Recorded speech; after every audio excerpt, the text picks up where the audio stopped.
Elizabeth, உன்னோட சந்ததியில யோவான்ற பேர்ல யாருமே இல்லையே. எனக்கு தெரியும். சஹரியா, இதெல்லாம் என்ன?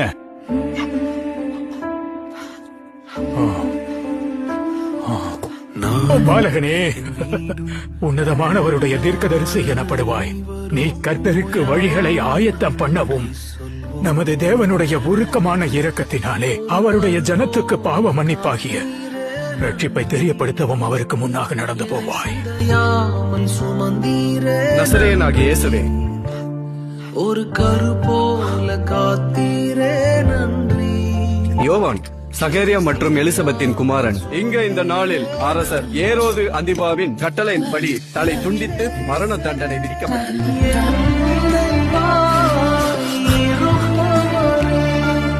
நன்றி நன்றி நன்றி.